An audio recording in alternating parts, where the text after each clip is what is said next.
자, 정책이 굉장히 중요한 것 같습니다. 정책이 제가 봤을 때는 정책이 중요한 것 같아요. 어떤 정책을 펴느냐에 따라서 결과도 틀려지잖아요. 우리가 세상을 살아가면서 선택과 집중인 것 같아요. 우리 부모님으로부터 우리가 태어나서 쭉 지금까지 왔잖아요. 지금 이제 한 23살, 4살 지금까지 왔죠. 그러면 지내놓고 보면은 선택을 했던 것 같아. 그죠? 여러분들도 여러 가지 방향에서 어떤 하나를 선택했어요. 그리고 그 방향으로 오는 거야. 이제 여러분들이 선택해서 온 방향은 가천대학이었잖아요. 어떤 사람은 뭐 옆에 동서울대학으로 갔을 거고, 어떤 사람은 저 용인대학으로 갔을 거고, 뭐 이랬을 거 아닙니까? 근데 여러분들은 순간순간 그 주어진 그 환경과 여건에서 어디를 선택해 왔냐면, 와서 보니까 가천대학 경제학과에 선택해 왔잖아요. 앞으로도 마찬가지일 것 같아. 제가 이제 올해 딱 60이잖아요. 살아보니까 내 앞에 주어진 걸 선택을 해. 여러 가지 것들이 주어지잖아요. 그 중에 하나를 선택해서 가야 되잖아요. 그러면 일단 선택을 하면은 집중을 해야 되잖아요. 거기에 혼신을 다해서 집중하는 거예요. 그리고 거리 쭉 가면서 또 여러 가지 문제점이 있으면 선택하고 집중하고 선택하고 집중하고, 그렇게 해온 게 제 60평생 인생이었던 것 같아요. 아마 여러분도 그렇게 갈 것 같아요. 그래서 이 정책도 마찬가지잖아요. 여러 가지 정책 대안들이 있는데 그 중에 하나를 선택해 가지고 관료들이 실행을 해야 되잖아요. 그리고 그것이 잘 됐는지 잘못됐는지 또 평가도 해보고, 이렇게 하면서 쭉 간단 말이에요. 그러면 이 정책 수단들이 많이 있을 거라고. 우린 지금 우리가 여기서 인생을 다 얘기하기는 어렵잖아요. 그렇지만 뭐를 얘기하고 있냐? 우리는 경제를 얘기하고 있는 거잖아요. 경제학 밑에 재정학이 있는 거잖아요. 경제 주체가 가계와 기업과 정부죠. 가계와 기업은 미시경제학이고 정부가 들어간 거는 우리 재정학이잖아요. 그죠? 그래서 경제 정책 중에 특히 이 재정 정책 중에 어떤 정책 수단들이 있는지 쭉 보면, 재정 정책, 우리가 일반적으로 얘기하는 재정 정책, 그 다음에 금융 정책, 환율 조정, 직접 접통제, 변경, 뭐 이외에도 여러 가지가 있겠죠. 크게 분류해 보면 이러한 여러 가지 정책 수단들이 있을 때 이 정책 수단을 가지고 목표로 하는 정책 목표를 달성해야 되잖아요. 달성하는 데 있어서 여기 읽어보시면 이제 효율성과 유효성, 한정된 정책 수단을 이용해서 가장 효율적으로 정책 목표를 달성하기 위해서는 각각의 정책 목표에 대해서 최적의 정책 수단이 선택돼야 된다. 선택이잖아요. 일단 선택하면 그걸 밀고 나가는 게 집중이에요. 인생도 마찬가지인 것 같아요. 이러한 정책 수단의 선택 문제에 중요한 역할을 하는 것이 어떤 정책 목표를 달성하는 데 관계되는 정책 수단의 효율성과 유효성이라고 하는 기준이다. 효율성과 유효성. 자, 우리 앞에 주어진 거, 내가 배우자를 선택한다 했을 때, 내가 앞으로 이제 졸업하고 내 진로를 선택한다 했을 때, 진로를 역시 마찬가지잖아요. 선택 굉장히 중요하죠. 일단 선택을 했으면 집중해서 나가고, 그 선택하는 과정에 우리 경제학에서 보면 여기서는 효율성과 유효성이라는 기준을 가지고 여기서는 선택하죠. 이제 인생에서는 이것만 가지고 선택할 수는 없잖아요. 인생에서는 다른 어떤 내가 행복해야 되는 그런 기준, 행복해야 되잖아요. 응? 행복, 그런 어떤 기준, 다른 기준을 가지고 이제 선택을 하겠죠. 자, 팀버그에는 정책을 분류를 할 때 이렇게 아마 분류를 한 것 같습니다. 양적 정책 수단, 질적 정책 수단, 변혁. 그래서 양적 정책 수단은 재정 정책과 금융 정책 등의 양적 조작에 관련되는 것. 그 다음에 질적 정책 수단은 조세 계획 등의 양을 초월해서 질적으로 조작하는 데 이르는 것. 그 다음에 변혁은 사회제도의 특질에 영향을 미치는 것, 이런 것들을 포함한다. 그래서 이런 정책 수단을 통해서 어떤 선택을 하나 해서 그 정책 목표를 달성해가는 것이다. 이 전 과정을 재정 정책의 과정이란다 할 수 있다 이런 얘기죠. 자, 그럼 재정 정책은 뭐냐? 한 나라의 국민소득, 실업률, 고용 수준, 물가 수준 등 거시적 집계 변수를 바람직한 수준으로 유지하기 위해서 정부가 주도해서 시행하는 모든 정책이다. 우리가 일반적으로 이제 보면 재정 정책, 금융 정책 이렇게 나눠지잖아요. 재정 정책 그게 이제 아마 기준이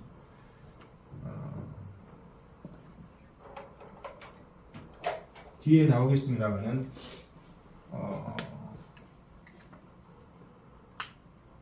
재정과 금융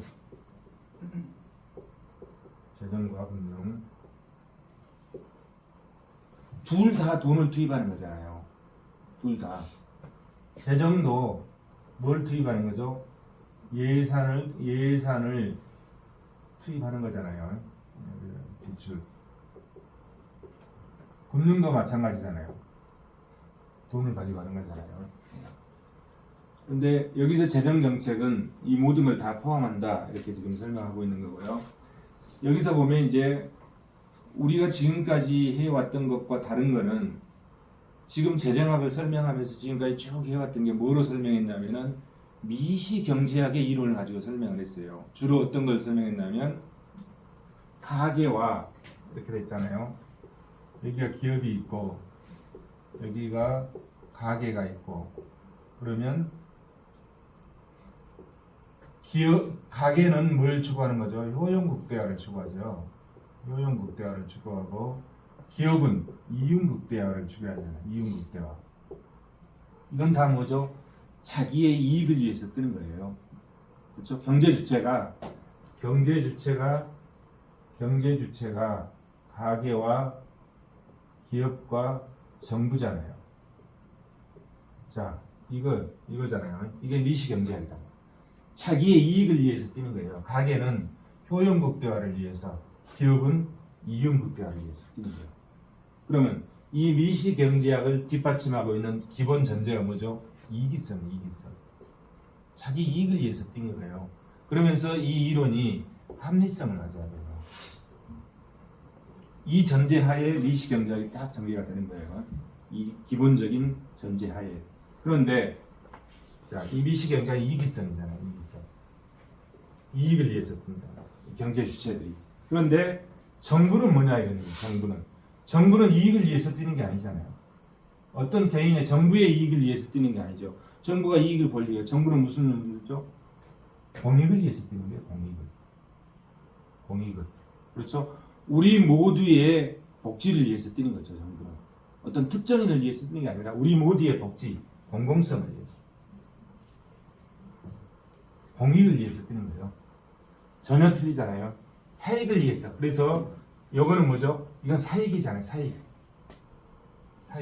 사적인 이익. 가계라고 하는 경제주체의 사적 이익.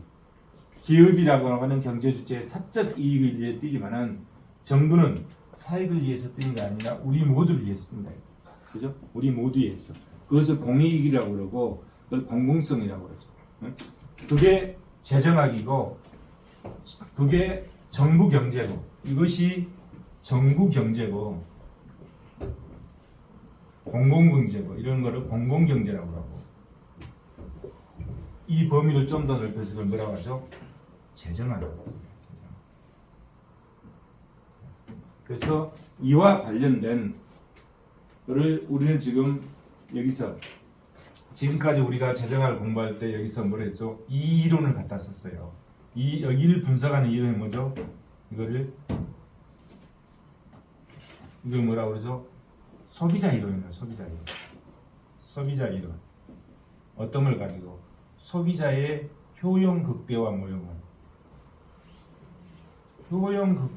모형을 통해서 지금까지 설명을 했잖아요. 그 모형이 뭐였습니까? 그 모형이 이거죠.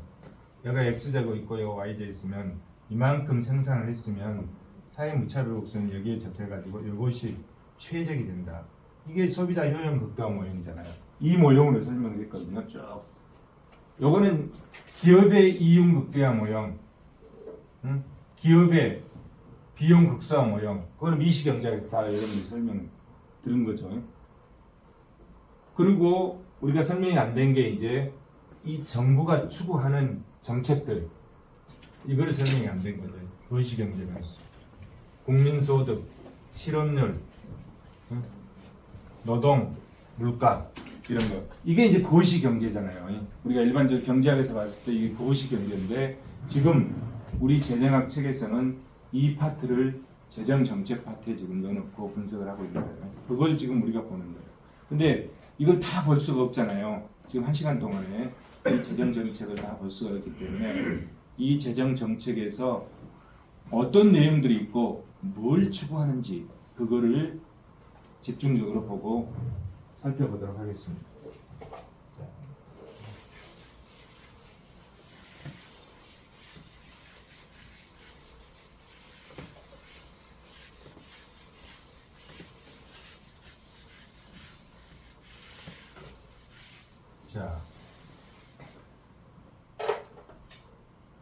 자, 재정정책. 자, 슈멜데스는 재정정책을 또 이렇게 얘기했네요. 구조조정, 경기조정, 소득 재분배, 사회복지 향상 및 금융질서의 확립 등 제 목표 달성을 위해서 하는 것이다. 이랬고, 공공지출 및 공채 등 정부의 수입과 지출을 조작하는 일련의 조치이다. 재정정책을 펼 때 재정 수입, 정부에 돈이 들어오는 관점에서 정책을 펴는 입장이 있고 정부에서 나가는 재정 지출, 돈이 나가는 관점에서 정책을 펴는 그걸 다 한다. 이런 얘기가 슈멜데스입니다. 제2차 세계대전 이후 재정정책은 한나라 경제의 지속적 성장을 지원하는 핵심적인 수단으로 다른 여기겠으며 그 영역이 더욱 확대되고 있다. 재정정책에 가장 빛을 발했던 시기가 언제죠? 미국의 세계 대공황인 그때였잖아요. 1929년 세계 대공황이 일어나고 그때까지 아담 스미스의 고전 경제학으로 만들어 놓으면 다 팔렸잖아요. 공급이 수요를 창출한다고 하는 만들어 놓으면 다 팔렸는데 그때 되니까 불황이 되니까 이게 만들어 놔도 안 팔리는 거야. 안 팔리니까 이 경제가 다 망가지는 거잖아요. 소비가 없으니까. 그때 세계 대공황이라고 케인즈가 거기서 미국의 세계 대공황을 치유하는 데 있어서 어떤 정책을 썼죠? 재정 정책을 쓴 거예요. 그러면서 케인즈가 거기서 만들어내는 이론이 뭐죠? 그 케인즈 경제학이야. 아담 스미스의 고전 경제학으로 흘러왔던 것이 이 케인즈를 중심으로 한 케인즈 경제학이 세계 대공황을 치유한 케인즈가 치유하면서 케인즈 경제학의 지류가 지금까지 한 축으로 이어진 거죠. 그게 재정 정책이에요. 그게. 그리고 기존의 고전 경제학으로 해가지고 쭉 흘러오면서 통화 이론, 통화나 이런 쪽 이렇게 이제 고전 경제학적으로 이쪽으로 오는 것이 한 축이고 그게 금융 정책의 축이죠. 이게 재정 정책의 축이고 그 두 축을 중심으로 정부가 재정을 투입해가지고 정책을 피워나가는 것들이잖아요. 자, 재정학에서 다루는 재정 정책을 다시 한번 보면 단순히 정부가 수행하는 정부 지출 또는 조세를 조작하는 한정된 범위가 아니고 그러니까 거시경제학상의 재정정책 우리가 이 거시경제학에서 봤던 그것만이 아니고 정부가 바람직한 경제 상태를 조성하기 위해서 시행하는 일련의 조치다. 바람직한 경제 상태를 조성하기 위해서 시행하는 모든 일련의 조치를 뭐라 한다? 재정정책. 여기까지 포함하고 있다. 그것이 경제학에서 얘기하는 수입과 지출 이거 조작뿐만이 아니라 정부가 어떤 방향으로 가서 바람직한 재정 상태를 조성하나 이거는 왜 조성하는 겁니까? 경제 상태가 바람직해야 국민소득이 증가하고 국민소득이 증가해야 국민의 복지가 향상되는 거잖아요. 그래야만이 뭐가 되죠? 복지국가가 실현되는 거죠. 복지국가 실현. 최종 목표는 뭐겠습니까? 그러면 복지국가 실현이죠. 그 뒷받침을 해주는 게 뭐죠? 재정이죠. 재정. 거기에 관련된 그 복지국가를 실현하기 위해서 그 일련에 관련된 재정 정책들 그런 재정 정책인 거죠. 따라서 재정 정책은 금융 정책, 조세 정책 등 거시적 경제정책 전반을 포함하고 있다. 이렇게 정리하면 될 것 같습니다. 이제 간략히 보도록 하겠습니다. 자, 정부가 목표로 하는 것은 어떤 목표냐? 궁극적으로는 복지국가를 설립하는 거죠. 복지국가를 이루는 거죠. 그런데 그 과정에 그럼 어떻게 해야 복지국가를 이루냐? 뭐가 돼 있어야 되느냐는 거죠. 가장 중요한 것 중에 하나가 완전고용이죠. 일하고 싶은 사람 다 일해야 되잖아요.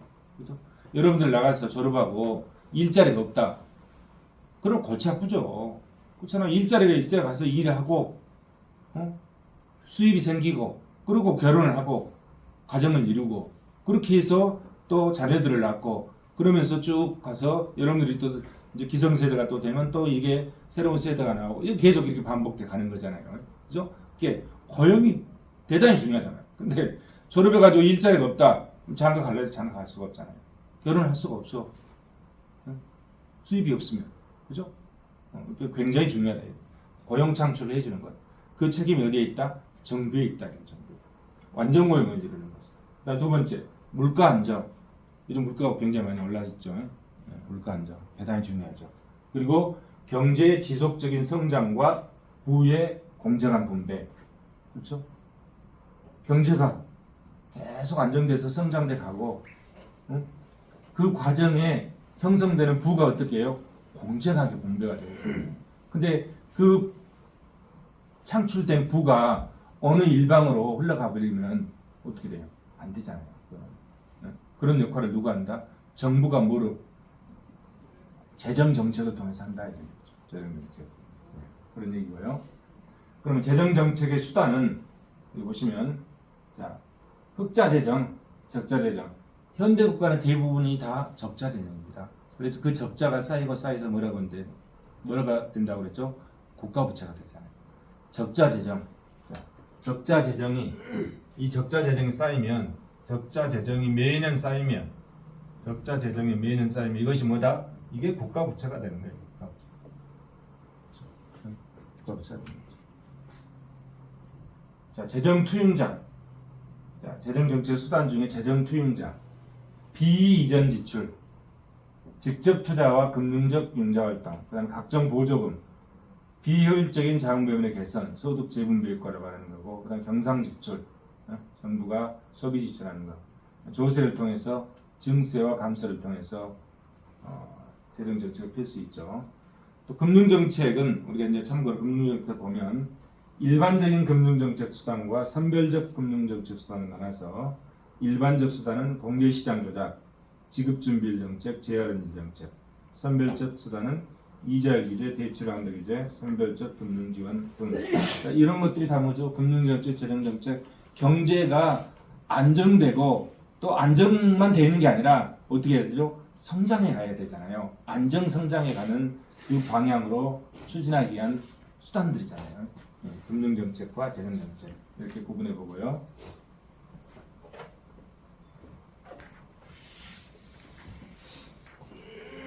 자, 1시간 만에 봐야 되기 때문에 짧게 보겠습니다. 자, 우리 책에 빠져 있는 게 이제 MMT 이론이 빠져 있거든요. 현대통화 이론. 이거 이제 최근에 나왔잖아요. 이 부분에 대한 부분이 빠져 있는데 이거는 책을 참고하시고 그러면 재정 정책과 금융 정책을 하는 데 있어서 이제 나와 있던 이론이 있잖아요. 이게 IS LN 곡선을 통해서 이제 분석을 하는 거죠. 자, IS LN 곡선. 이거는 지금 LN 곡선에 나와 있죠. 그래서 이런 부분들은 세세하게 설명하기보다는 여러분들이 기초 공부를 했으리라고 생각이 되고 교과서를 참고하시기 바랍니다. 쭉 넘어가겠습니다. 자, 이제 국민소득의 결정. 소득은 어디서 나온다고 그랬죠? 소득은 일단 여기 먼저 뭐가죠? 자, 거시경제학의 기본 체계, 그 다음에 케인즈의 단순 모형에 의한 국민소득, 그 다음에 케인즈의 일반 모형에 의한 국민소득, 그 다음에 각 경제학파들이 보는 경제안정정책, 이 순으로 보도록 하겠습니다. 여기 보시면 이제 얘기 나오네요. 자, 소득이 어디서 나오는 겁니까? 소득이 여기서 나오잖아요. 소득이. 가계가 생산 요소인 토지와 노동과 자본을 제공해주고 받는 이 대가들, 이게 소득이잖아요. 소득이죠. 이게 소득이죠. 그러면 이 소득을, 자, 이 소득은 가장 효율적으로 분배가 되고 있는 거죠. 효율적으로 분배가 되어 있어요. 효율성이 달성되게 분배돼요. 왜? 공로와 생산성, 가게가 생산 요소를 투입하고 이 기업이 이 생산 요소를 가지고 여기다가 뭘 가미한다고 했죠?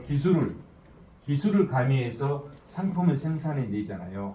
그럼 상품을 생산해내면 이 생산물 시장에 상품을 생산해내면 상품을 생산해내는 데 따른 기여도, 그 기여도, 생산 요소 측면의 기여도에 따라서 소득이 발생하는 거잖아요. 그게 뭐죠? 이게 소득이고, 이 소득은 이게 소득이고, 이거를 뭐라고 그러죠? 1차 분배라고 그러죠. 1차 분배. 소득의 1차 분배. 소득 분배. 소득의 1차 분배. 소득 분배죠. 소득 분배라고 하죠. 이거를. 그죠? 근데 이거는 공로와 생산성에 비례해서 그 기여도에 의해서 분배된다. 이게 기능적 분배라고 그러잖아요. 시장에서 잘 분배돼. 이렇게. 왜? 시장에다 맡겨놓으면 이게 잘 이렇게 분배된다고 봤어. 누가? 아담 스미스도 그렇게 본 거죠. 그런데 시장에다 맡겨놓고 보니까 이게 제대로 잘 분배가 안 돼요. 이렇게는 분배가 되는데, 이것도 오류가 있지만 여기에 참여하는 사람들은 뭐죠? 토지를 제공하는 사람, 노동을 제공한 사람, 자본을 제공한 사람. 여러분들 이제 졸업해가지고 토지도 없다, 자본도 없다. 그럼 뭐예요? 이 시장에 뭘 제공하는 거죠? 노동을 제공하고 노동에 대한 대가로 급여를 받아가지고 그걸 가지고 사회생활 하는 거예요. 그걸 가지고. 근데 여러분들 그래도 사지 멀쩡하잖아요. 다 볼 수 있고, 들을 수 있고, 말할 수 있고, 걸을 수 있고, 오장육부 멀쩡하고 건강하잖아요. 이렇게 이 노동시장에 참여해서 이 경제활동에 참여할 수 있는 거예요. 근데 여러분 집에 오면 내 동생이 장애자다. 우리 할아버지는 노동을 할 수 없는 연료하시는 분이다. 이런 분들은 시장에 참여할 수 없잖아요. 그럼 그런 분들은 어떻게 할 것이냐 이런 거죠. 그죠? 그런 분들에 대해서 어떻게 할 것이냐. 그게 뭐죠? 그렇게 해서 거기에서 나온 그러한 그러한 사회 문제에서 발생한 그런 거에서도 다시 소득을 분배해 주는 것. 그게 이제 2차 분배가 되는 거죠. 2차 분배. 그리고 이건 뭐라고 그러죠? 소득의 일종의 재분배라고 해요. 재분배. 소득의 재분배. 왜? 1차 분배만 통해 가지고는 효율적인 분배가 이루어지지만 이건 뭐죠? 공평하지 않는 거죠. 공평하지 않는. 엊그저께 내가 인터넷 뉴스를 보니까 요즘 금융기관에 넣어놨잖아요. 연봉 얼마나 가져갈 것 같아요? 금융기관에 하나의 점포의 기관장이 연봉 얼마나 가져갈까요? 프로젝트 파이낸싱을 하는 금융기관의 기관장 연봉가 30억에서 40억이래요. 근데 지금 부동산 경기가 위축돼가지고 잘 안 되잖아요, 그거. 프로젝트 파이낸싱이 잘 안 돼서 건설업이 위축돼가지고 지금 망해가는 시행사들이 지금 수도 없이 나오고 있어. 근데 저기는 얼마 가져가죠? 30억씩 가져간다. 연봉 30억씩. 여기는 망해가는데. 그게 자본주의 사회예요. 여러분들 이제 졸업하면 연봉 여기서 5천만 원 받는 사람도 있을 거고 1억 받은 사람도 있을 거고 또 어떤 사람은 연봉 10억 받은 사람도 다양하게 나올 거라고. 응? 다양하게 나온다고. 그래서 여기에 의해서 분배하는 거, 이 1차 분배만 가지고는 우리 사회에 뭘 달성할 수 없다? 공평성을 달성할 수 없다. 평등성. 장애자, 노약자 이런 사람들은 분배를 받을 수가 없잖아요. 그런 사람들은 소득의 재분배를 통해서 국가가, 근데 그걸 누가 해야 돼? 1차 분배는 누가 하는 겁니까?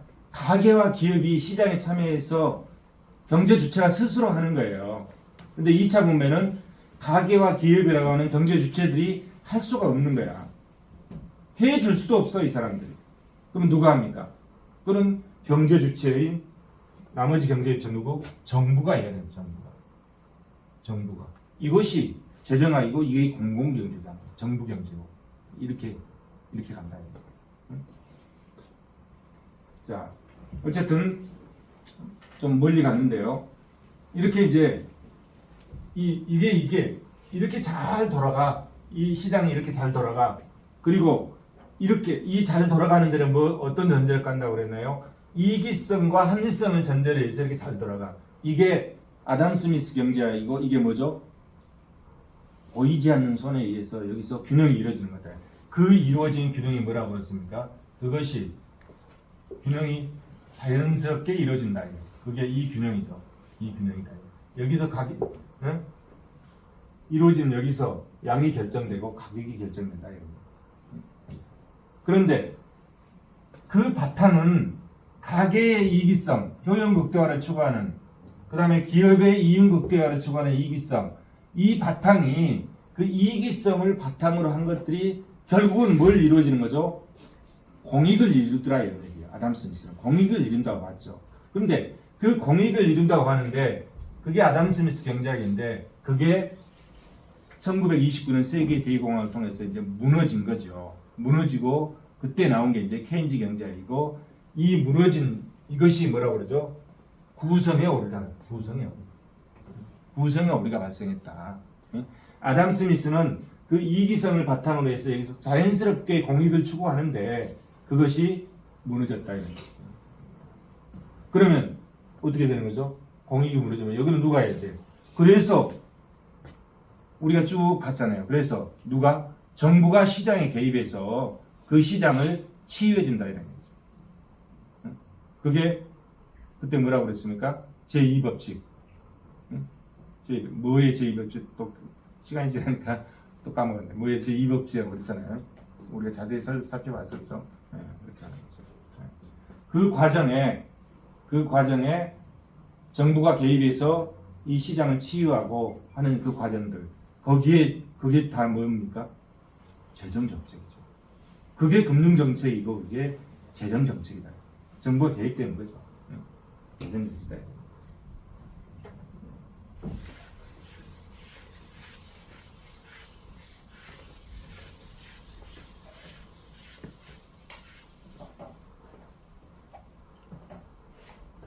자, 그럼 이제 구체적으로 이제 들어가는 거죠. 자, 이 과정을 우리가 다 봤죠. 쭉 설명하는 그 과정을 우리가 참고하시고요. 자, 세계 대공황에 그 구성의 오류가 발생해서 거의 케인즈 경제학이 발생해서 유효수요를 창출해 가지고 그 불황을 치유했잖아요. 근데 유효수요를 창출하려면은 사람들이 소비를 하게 만들어야 되는데 소비를 하려면 돈이 있어야 되잖아요. 돈이 없으니까 어떻게 템즈강 개발하고 뭘 하면서 일거리를 하면서 사람들이 와서 거기 일을 해서 소득이 발생해 주게 만드는 거죠. 세계대공황. 그래서 재정정책이 인류 역사상 가장 잘 먹혔을 때가 어디다? 이때 있죠. 이때 최고의 빚을 바라보고 거기에 그 시대적 환경과 그 시대적인 경제 상황을 정리한 게 케인즈 경제학이지. 그게 답을 만들고 그렇잖아요. 어떤 문제가 발생하면 그 문제에 대해서 분석을 하고 거기에 대해서 답을 만들어낸 것이 결국은 그것이 뭐다? 그게 다 학문이야, 학문. 그게 다 책이야, 책. 그죠? 나는 그렇게 생각하는데 여러분은 어떻게 생각해요?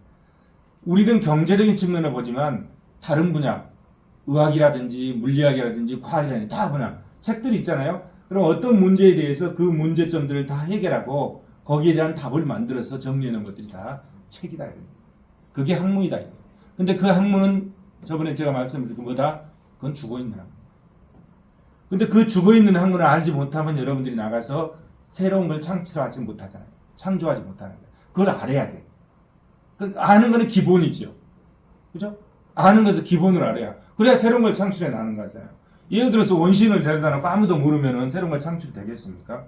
아무것도 모른다. 그럼 여러분들 원시인이 되는 거예요. 근데 여러분들이 열심히 이제 지금까지 4년, 4년 동안 공부를 해서 그 바탕 위에 그 죽어있는 학문이야. 그거는 살아있는 학문이 아니에요. 그 바탕 위에 앞으로 여러분들 앞에 닥치는 그 문제를 해결해 나가야 된다. 그죠? 불편한 문제를 해결하는 사람이 부자가 되는 거예요. 그렇잖아요. 다 뭐 페이스북 적어보고도 마찬가지예요. 우리 소통 과정의 불편한 문제를 해결해서 부자가 되는 거잖아요. 그죠? 여러분들도 마찬가지. 여러분 앞에 닥치는 것이 불편하다. 에이, 뒤로 가면은 발전이 없지. 그걸 해결했다. 그럼 남들도 불편할 거라고. 그럼 그걸 해결했다. 그러면 여러 사람이 다 불편해. 근데 그걸 했대, 해결했다. 그러면 그게 돈이 되는 거죠. 그렇잖아요? 그게 돈이 되는 거예요. 자, 좀 멀리 갔네요. 자, 거시경제학. 그렇게 해서 거시경제학이 출현했잖아요. 세계 대공행하는 문제가 발생해서 그 문제를 치유하는 것. 그게 케인즈였고, 그 치유한 결과를 정리해놓은 게 케인즈 경제학이다, 이게. 근데 그때는 정확히 맞았는데 나중에 보니까 그게 잘 안 맞아. 왜? 그건 죽어있는 학문이거든. 왜? 항상 새로운 것들이 나오거든. 새로운 문제점들이 나오잖아요. 응? 바이러스도 마찬가지잖아요. 코로나 바이러스 처음에 이게 또 거기에 응? 거기에 적응해서 막 새로운 게 나오니까 새로운 또 백신이 나와야 되고 막 이런 일 있잖아요. 응? 그런 거나 마찬가지다. 자, 그러면 거시경제 균형은 어떻게 이루어지냐? 거시경제 균형은 총체적 수요와 총체적 공급이 일치하는 선에서 이루어진다. 쭉 넘어갑니다. 자, 케인즈의 단순 모형, 결국은 유해수요 이론이죠. 국민소득의 창출 과정을 설명하는 거잖아요. 그죠? 자, 이런 거는 세세한 거는 그냥 넘어가겠습니다. 국민소득, 단기 총수요 관리 정책, 정부 지출 승수 효과, 조세 승수 효과, 헬스 경제의 균형 예산 정리 좀 넘어가고요. 헬스 경제 하에 승수 효과, 개방 경제 하에 승수 효과들. 이거는 이제 여러분들이 경제학 시간에 공부를 했으리라고 생각이 됩니다. 재정 승수와 금융 승수 더 넘어가고, 쭉 넘어갑니다. 그다음에 이제 케인즈의 일반 모형에 의한 국민소득 결정 이론. 거의 이것이 이제 거의 설명을 다 해주고 있잖아요. 1상한, 2상한, 3상한, 4상한. 여기서 발생하는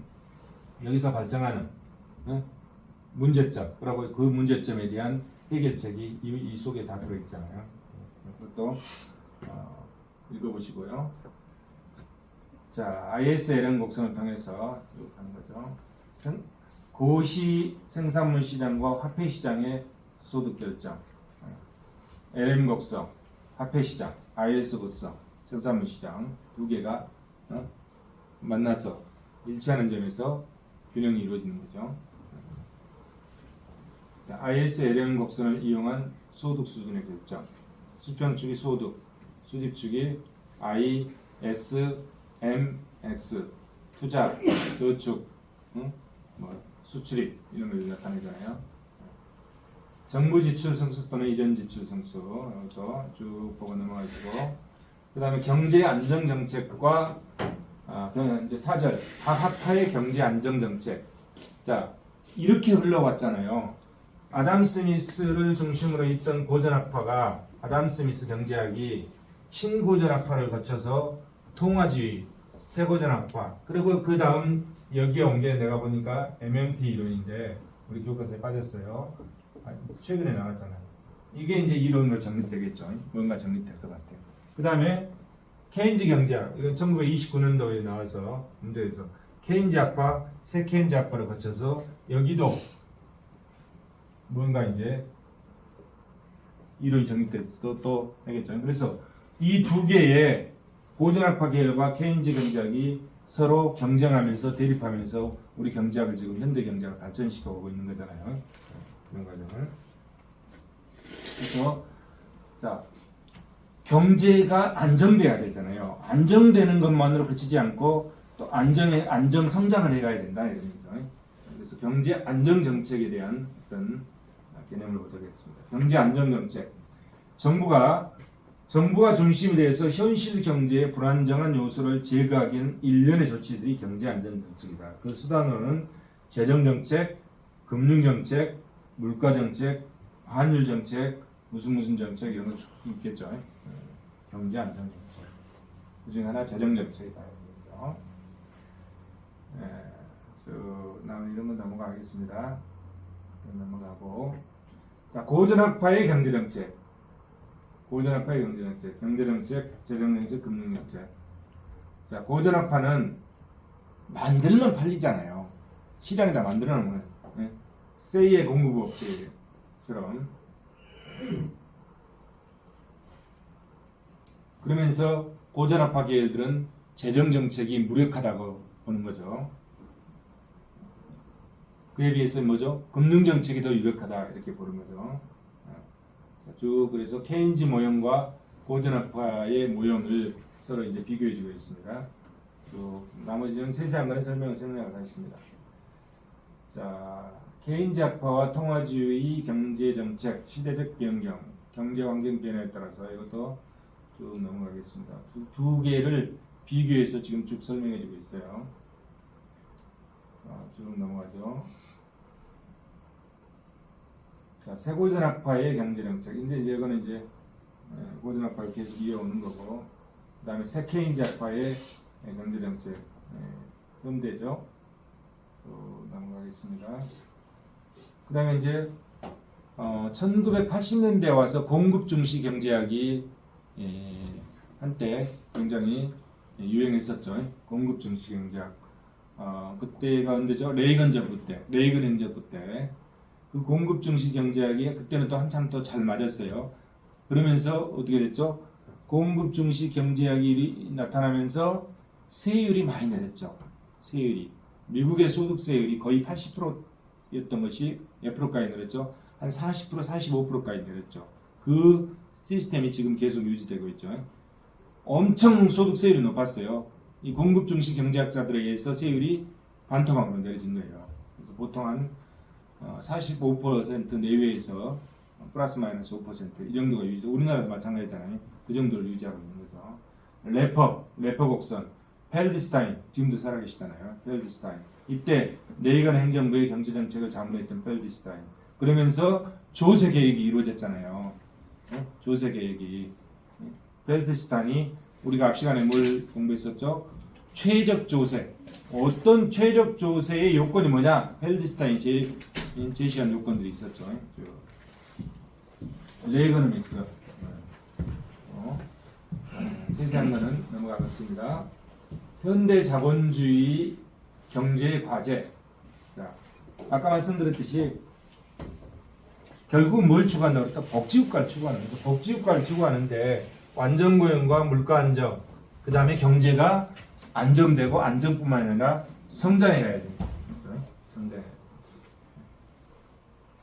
이게 자본주의 경제의 목표다. 그러면서 복지국가를 추구하는 그 과정은 생략하도록 하겠습니다.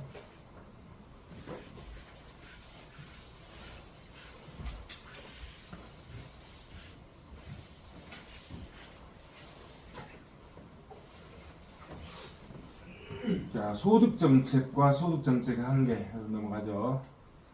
그 다음에 이제 경제 안정과 재정정책.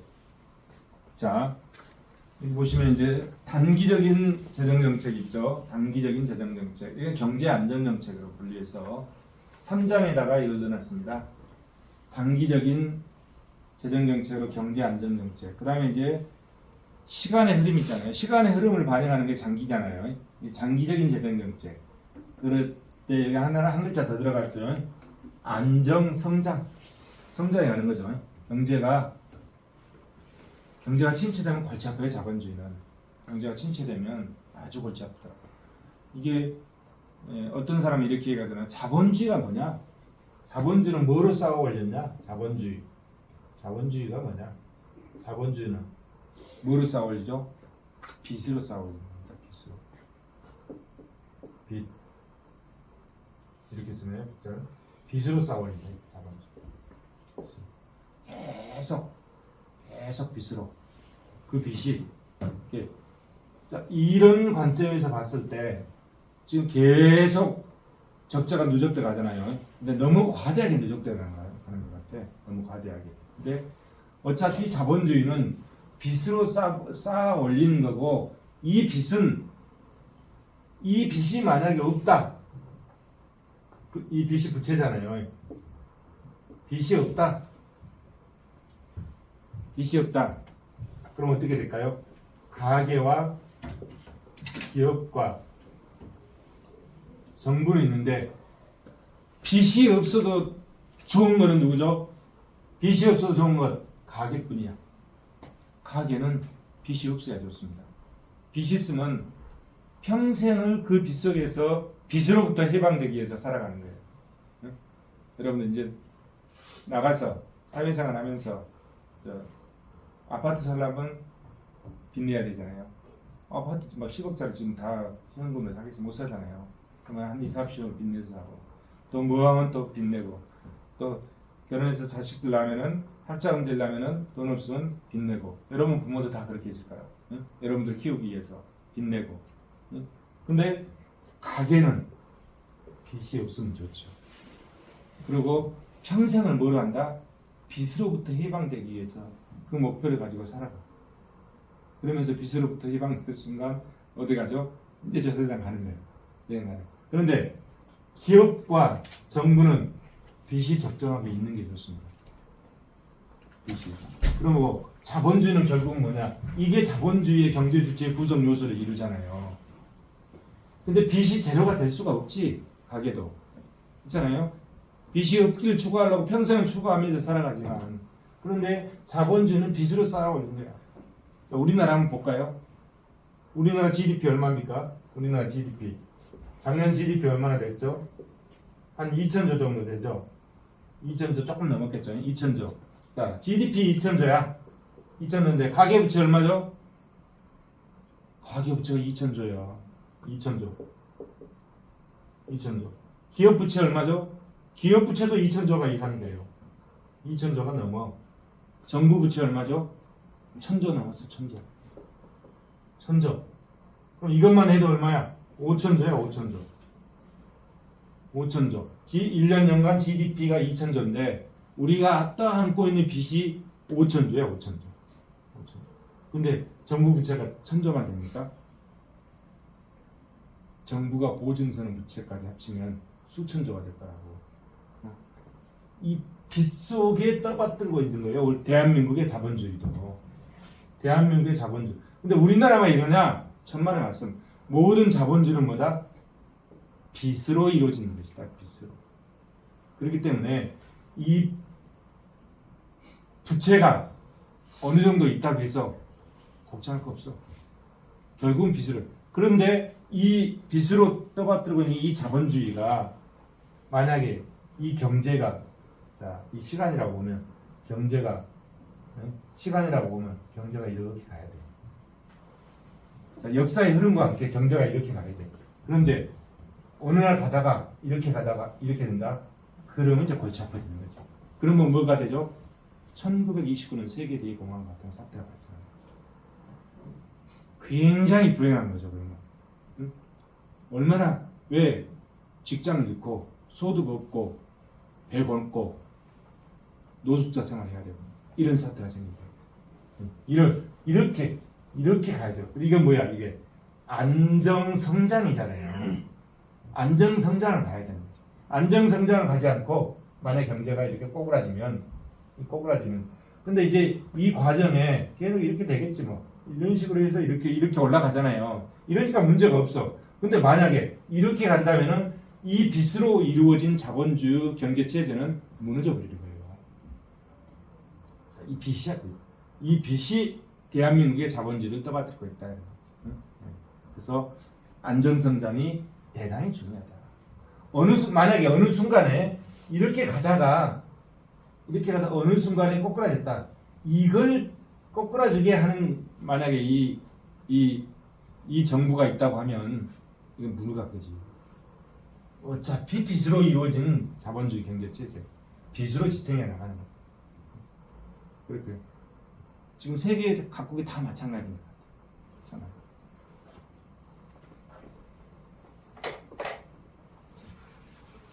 그래서 안정 성장이 중요하다. 그러면 그 안정과 경제 안정과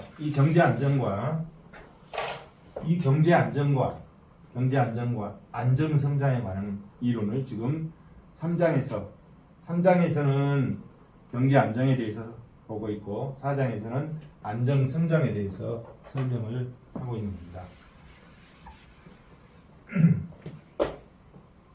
자, 뭐가 있는가 봅시다.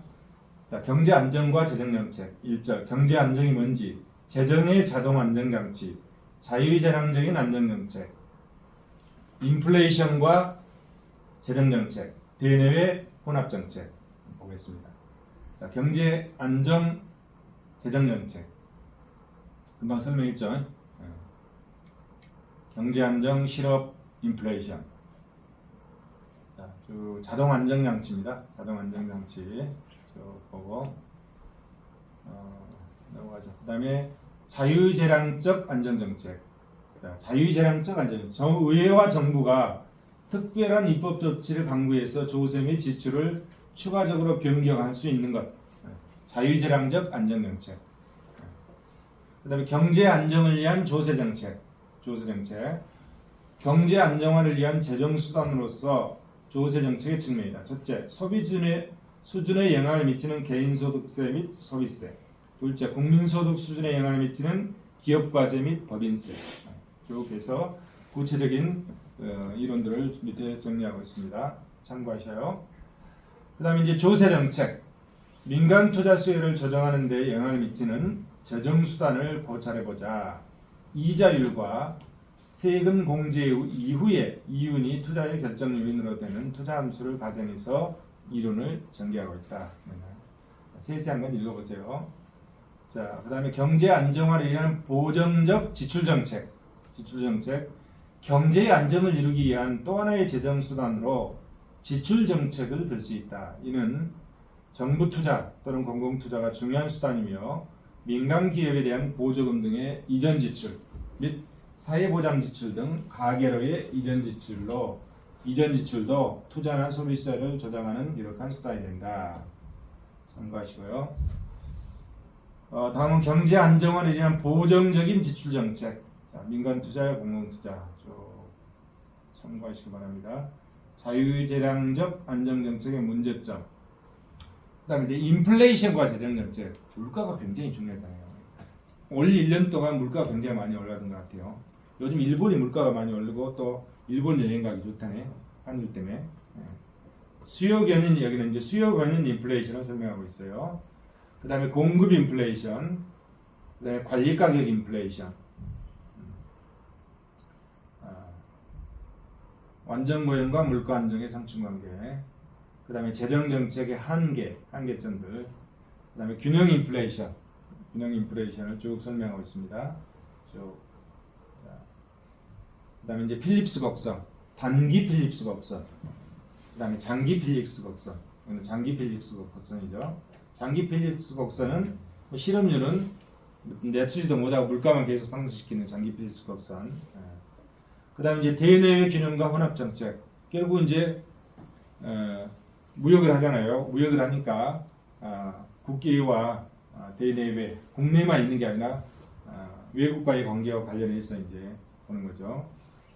그래서 국제 수지의 균형이 중요하죠. 국제 수지. 그래서 대내외 균형의 모순과 재정 금융, 국내 균형과 재정 정책, 그다음에 국제 수지 균형과 재정 정책, 재정 정책의 목표, 완전 고용. 완전 고용은 국내의 문제잖아요. 국내의 문제. 그다음에 무역 수지 적자 문제. 이건 뭐죠? 국제 수지의 균형의 문제잖아요. 국제 수지의 균형의 문제. 그래서 국내뿐만이 아니라 국제 문제까지 엮어서 지금 이제 그 관계를 설명해주고 있는 겁니다. 재정 정책과 금융 정책을 통한 재정 정책, 금융 정책 그리고 국제 수지 균형 문제 그 합쳐서 혼합 정책이라고 하죠. 그래서 국제 자본 이동의 문제가 어떻게 이루어지는지 쭉 설명하고 있습니다. 대내외 균형 감성과 혼합 정책. 그 다음에 이제 4장에서는 안정 성장과 재정 정책이야. 아까 안정은 일정 시점이라고 그랬잖아요. 지금 현재 안정 성장은 시간의 흐름에 따라서 계속 경제가 성장해가는 거죠. 그걸 설명한 이론이 헤로드 도마 모델, 그 다음에 신고전파 모델, 레오 케인즈파 모델 가지고 안정성장의 문제를 설명하고 있습니다. 자, 고도 성장이 중요한 게 아니지. 우리나라는 이제 초기에는 고도 성장을 정책 목표로 삼았잖아요. 그래서 여기까지 왔지. 우리 국민소득이 이제 작년 기준으로 한 3만 5천 불 되잖아요. 중진국을 넘어서 선진국부터까지 온 거죠. 스페인 국민소득 얼마 정도 되는 것? 한 2만 불밖에 안 된대요. 스페인이 2만 불밖에. 우리나라 3만 5천 불까지 왔으니까 스페인보다 훨씬 높잖아요. 소득 수준이. 근데 우리도 초기에는 고도 성장을 목표로 했죠. 근데 지금은 고도 성장 목표가 그게 중요한 게 아니야. 그러니까 안정되게 경제가 꼬꾸라지 않고 계속 성장해 갈 수 있게끔 조금씩 그게 중요한 거죠. 그게 뭐다? 안정성장이다. 안정성장.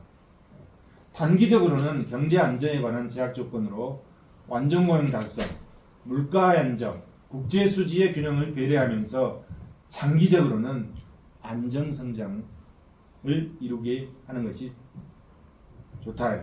고도 성장 달성과 유지라는 정책 목표에 비판과 반성이 집중하게 된 이유, 그것들을 이때 몇 가지 설명을 하고 있습니다.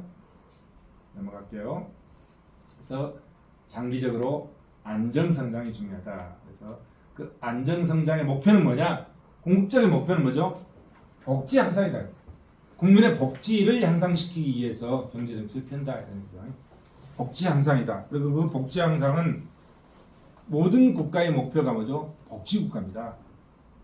민주주의 국가만 복지국가를 목표로 하는 게 아니라 공산주의 국가도 마찬가지고 사회주의 국가도 마찬가지고 다 복지국가를 목표로 추구하는 거예요. 우리나라도 민주주의 국가로서 또 경제체제는 자본주의 국가잖아요. 그러면서 복지국가를 추구하는 거죠. 그 복지국가를 추구하기 때문에 안정성장의 경제정책의 최종 목표는 뭐다? 복지 향상이다. 국민들의 복지 향상이다. 근데 그런 문제를 해결하지 못하면 물가 안정 해결하지 못한다든지 완전 고용 해결하지 못하는 고용 문제 해결하지 못한다든지 국제 수지 균형 문제에서 맨날 적자만 쌓여간다든지 이렇게 되면은 골치 아파지잖아요. 골치 아파지는 거지. 그래서 안정성장이 굉장히 중요하다. 추구하는 목표는 뭐다? 복지다. 국민의 복지를 향상시키는 것이다. 그거를 이제 금융정책 측면, 재정정책 측면에서 쭉 살펴보고 있습니다. 자, 헤러드 도마의 모델과 재정정책, 케인즈 이론. 케인즈 이론의 장기 동태화, 경제성장 이론. 케인즈 이론은 경제 이론은 단기적 분석이다. 재정정책 이론도 단기적인 안정정책이다. 이에 비해서 이제 장기로 경제성장 이론은 노동력, 자본수도, 기술 수준 등 장기적으로 증대하는 성장의 문제를 다루고 있다. 그거를 분석해 주는 게 헤러드 도마 모델이다. 이렇죠. 자, 헤러드 도마 성장 모델에서 이제 분석하는 요소들이 있잖아요. 뭘 가지고 분석하냐면 현실 성장률, 그 다음에 완전 이용 성장률, 그 다음에 완전 고용 성장률, 이 세 개의 성장률을 가지고 분석에 들어가죠. 자, 헤러드 모형, 헤러드형 분석, 그 다음에 도마형 분석, 그리고 자연 성장률, 완전 이용 성장률, 현실 성장률. 이제 여기 먼저 황금 시대라는 말이 있죠. 황금 시대. 로빈슨의 황금 시대. 항상적 성장률. 이거는 뭐냐면 완전 고용 성장률과 완전 이용 성장률, 그다음에 현실 성장률이 세 개가 일치하는 상태가 황금 시대다. 자, 헤러드형 성장률과 재정 수지의 관계 문제. 그다음에 이제 신고전학파 모델. 자, 케인즈 이론은 단기적 거시 분석이고 헤러드 도마 모델은 장기적 동태 분석이잖아요. 그래서 신고전파 성장 이론은 연속적 생산 함수형 성장 이론을 적용하고 있다. 즉 각각의 성장률을 상호 조정함으로써 안정적인 균형 성장 과정이 성립하는 것을 논증하고 있는 것이 신고전파 성장 이론이다. 이 신고전파 성장 이론 한번 잠깐 보면 자본과 노동의 대체가 가능한 생산 함수를 가정하고 헤로드의 완전 이용 성장률이 완전 고용 성장률에 수렴하면 황금 시대의 균형이 이루어진다고 보고 소득 성장률 그 다음에 소득 성장률은 생산의 자본 탄력성 곱하기 자본 성장률 플러스 생산의 노동 탄력성 곱하기 노동 성장률을 R 값을 더한 이것이 소득 성장률이다. 자세한 내용은 생략하고 넘어갑니다. 신고정파 모델 네오케인지파 노동 및 자본 분배율의 변화에서 저축률이 가변적이므로 성장 경로의 안정 균형이 이루어질 수 있다고 주장하고 있다. 네오케인지파. 넘어갑니다. 완전이용 재정과 경제 성장, 완전이용 성장률과 재정 정책 여기도 넘어갔죠. 자, 완전이용 성장률, 저축 성장률, 머스크레이브 모델, 헤러드 도마 모델 넘어갑니다. 이렇게 해서 이제 재정 정책을 다 마쳤습니다. 재정 정책